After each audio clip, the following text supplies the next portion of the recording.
जब भेटबे न कइल त लहुकला से का भइल, कोनो दावे न लहल त फौकला से का भइल। ऐसे तो डाढ़ पत फर के फुलाइल होखे, जब भेटबे न कइल त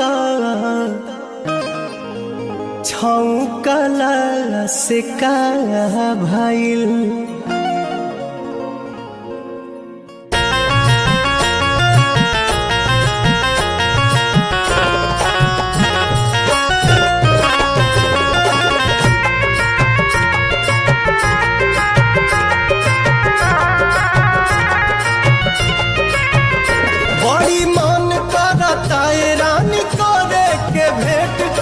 कॉलेज सवेर तोहर करब हम वेट,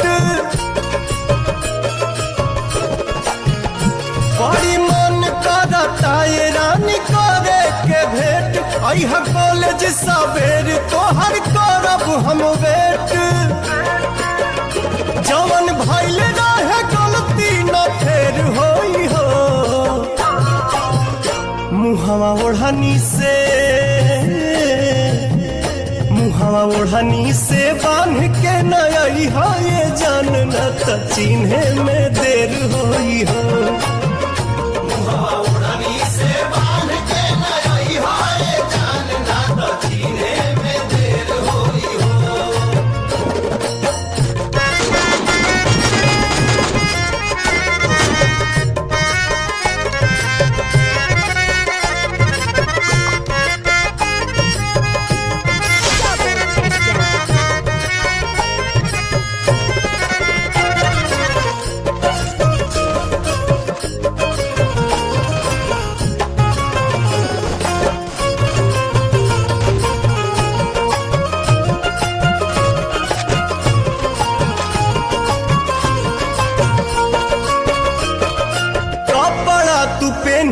चटक पियर रंग के हथवा में ले ली हम मोबाइल सैमसंग के। हाँ कपड़ा तू पहनी चटक पियर रंग के हथवा में ले ली हम मोबाइल सैमसंग के।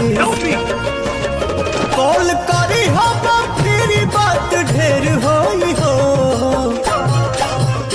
मुहवा ओढ़नी से बांध के नई है ये जान न त चिन्हे में देर